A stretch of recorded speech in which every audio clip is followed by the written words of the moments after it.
billahi minasyaitonirrajim. Bismillahirrahmanirrahim.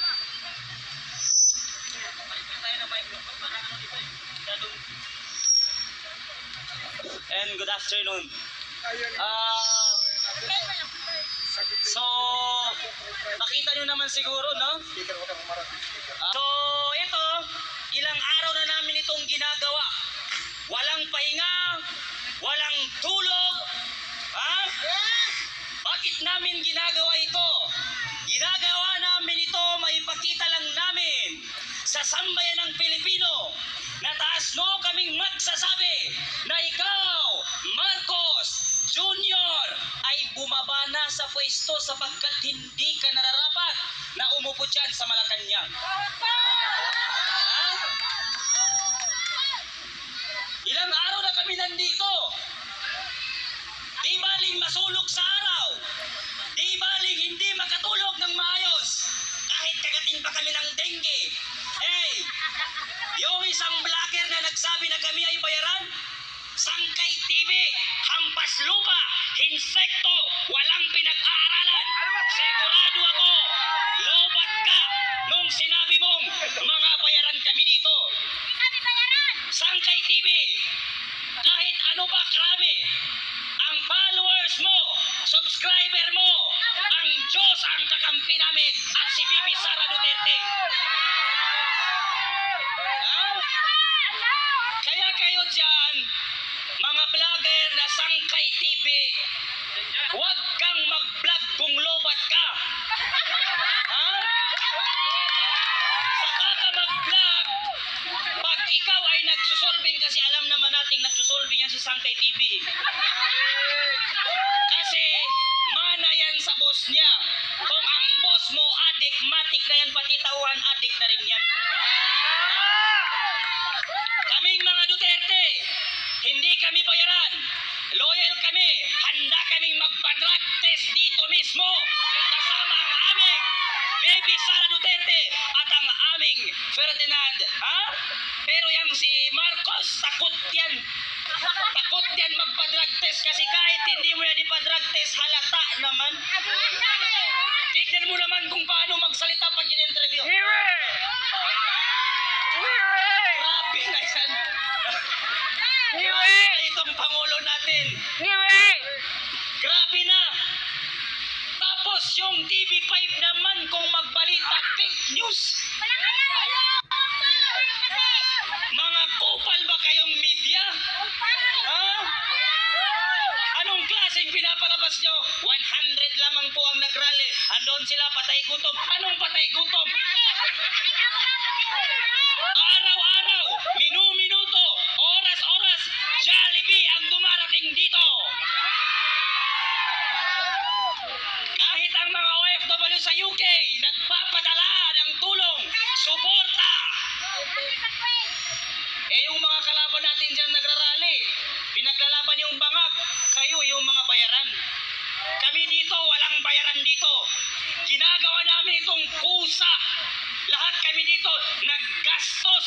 Pera namin ang ginamit namin papunta dito. Pamasahe dito. Di ba? Okay. Sila, hindi yan sila gagalaw pag walang pera. Bakit? Halata naman na pera lang ang nagpapagana sa kanila. Tignan mo si Martin Romualdez. Ang tiyan niya parang tiyan na ng kalabaw. Grabe na yan si Martin Romualdez na yan. Tapos, nung siya'y nagbigay ng ayuda, halatang adik. Alam mo,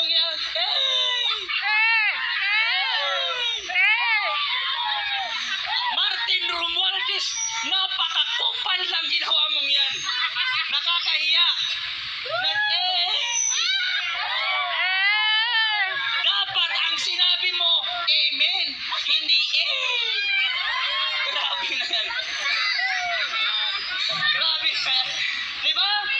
Tignan mo naman niya ang asawa ni BBM na parang zombie kung maglakad.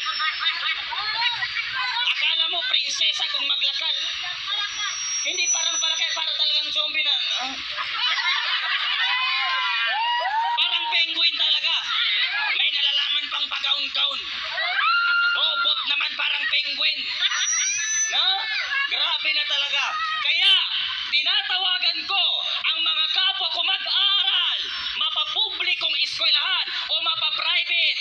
Halina't sumama.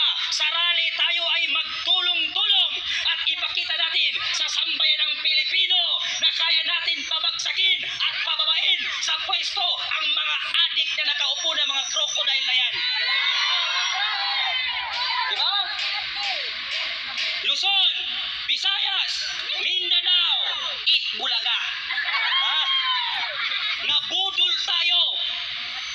Napakalaking pagkakamali. Kung hindi lang dumikit yang si BBM kay Sara Duterte, kahit kagawad man ang takbuhin yan, hindi man yan mananalo. Bakit? Tignan mo kung gaano sila kawalang hiya at kung gaano sila kawalang utang na loob sa Duterte. Noong namatay si Ferdinand Marcos, ilang presidente ang dumaan, yang tatay nilang yawa na yan hindi malibing-libing. Ngayon, naging presidente si Rodrigo Roa Duterte, ipinalibing ang kupal na tatay mo, Marcos. Ipinalibing ang tatay mo. Ngayon napalibing ang tatay mo at ikaw ang naging presidente ng Pilipinas. Wala ka mang utang na loob. Ikaw man yung unang bumira sa Duterte administration. Tignan mo ang pinagkaiba noong panahon ni Duterte at ngayong panahon ni Marcos. Noong nangampanya si Marcos, pag ako ang nanalo, taas noong nagsasabi ang 1 kilong bigas ay 20 pesos na lang.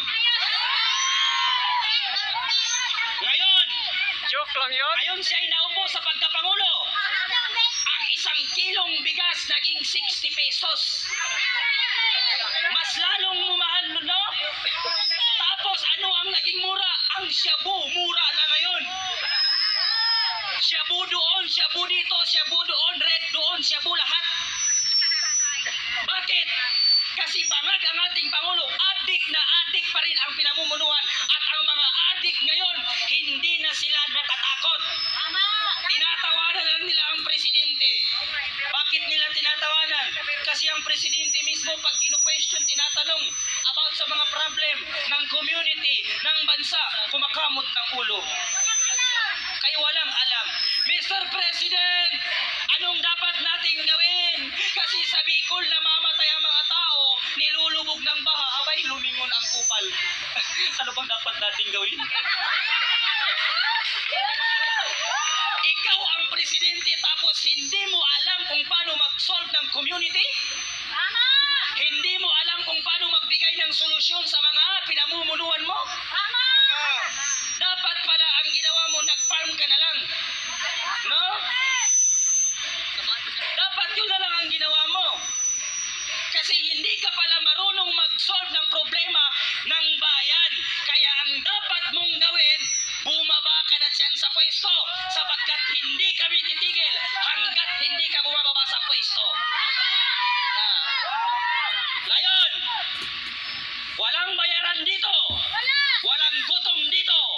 Tignan nyo naman ang mga tiyan namin, lumalaki na, lumulogo na ng Jollibee. Jollibee! Duterte tayo! Ngayon, sabayan niyo ako kasi kahapon meron din tayong ginawang kanta. Ngayon meron na naman tayong bagong kanta.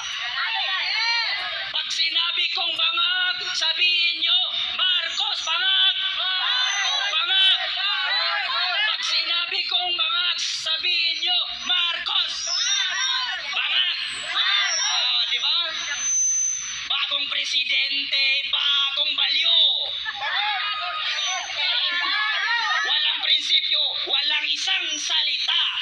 Si Marcos yan, si BBM, bangag na Pangulo. Diba? Sinong nabudol? Panahon ni Tatay Digong, napakaganda na ipagmalaki mong isa kang Pilipino. Pero ngayon, nakakahiya na isa kang Pilipino dahil sa namumuno sa atin. Walang alam. First time pa lang na pagkaupo sa pagiging presidente, ang ginawa, pumunta ng ibang bansa. Nakikasal pa dun sa kasal ng anak ni Sultan Bulkiah. Di ba? Paano kaya kung ang inabutan niya yung Marawi City? Di ba? ng New York City, magbabakasyon. Eh, tingnan mo si Tatay Digong, anong ginawa? Pumunta ng Marawi, nagkibarilan pa. Di ba? Tama! Tapos nung dumating ang COVID-19, doon mo makikita kung gaano katalino at kagaling ang namumuno sa ating bansa. Eh kung si BBM lang yun, sigurado ako, siya ang unang mamamatay ng COVID-19. Tama! Grabe naman yan. Kaya ito ang pananawagan namin sa inyo, Mr. President, at pati dyan sa kasama mong si Martin Romualdez, Tambaloslos, bumaba na kayo sa pwesto at kung maaari, humanap na kayo ng ibang bansa sapagkat hindi kayo nababagay dito sa Pilipinas sapagkat kayo ay isang malaking sagabal at malaking nagpapahirap sa ating bansa.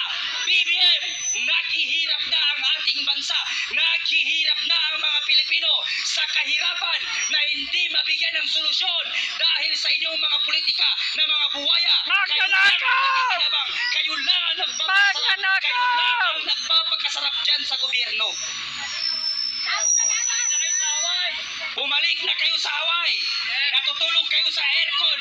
Ang mga tao natutulog sa lansangan. Kumakain kayo ng kung ano-ano. Tignan mo ang mga butante na bumoto sa'yo. Halos tain na ng aso ang kainin niya sa sobrang kahirapan. Looking at yourself in the picture, so pretty, you're so popular. I just wanna be yours. Shopee.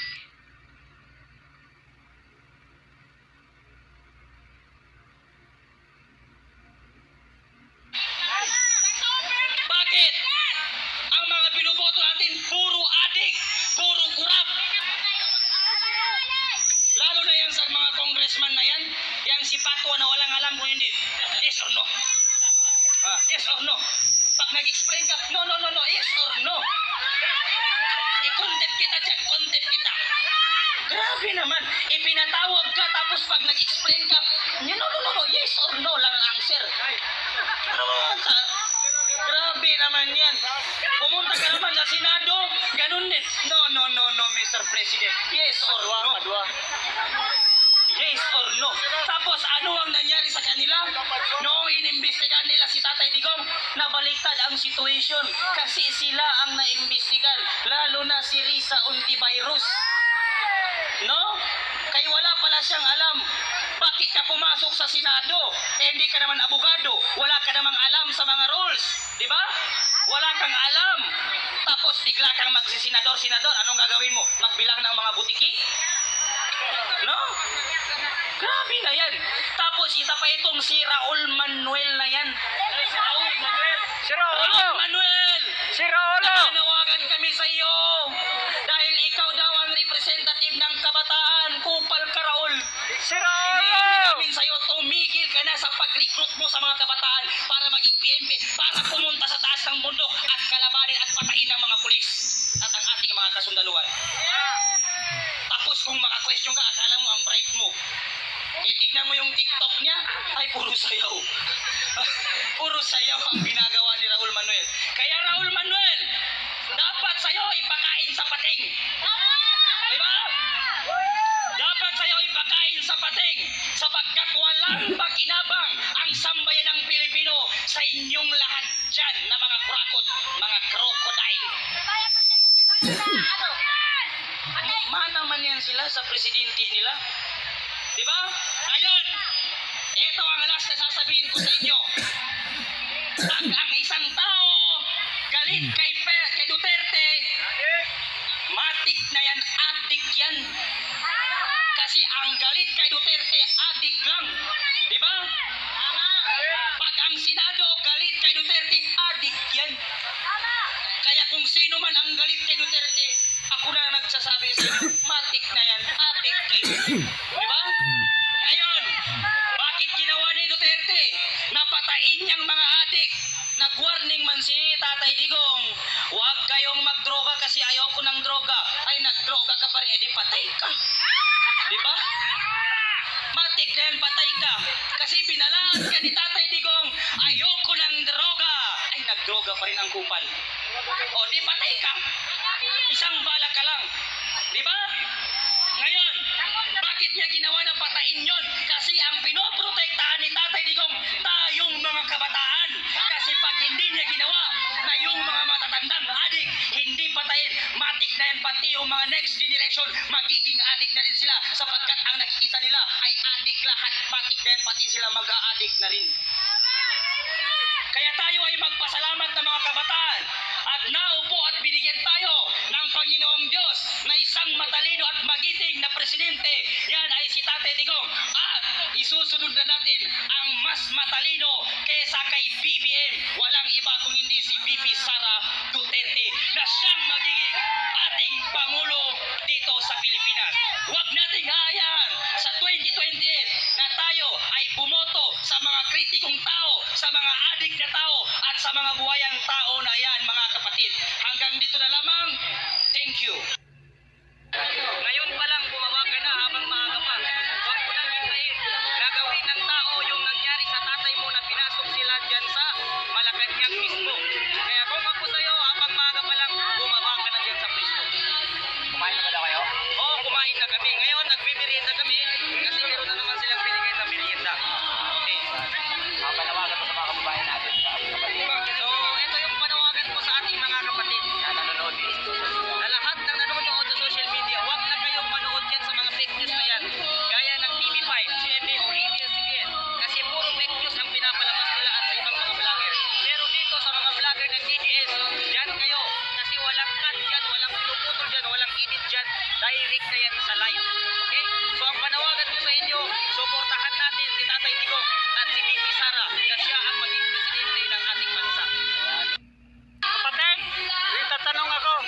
Last words mo, last words.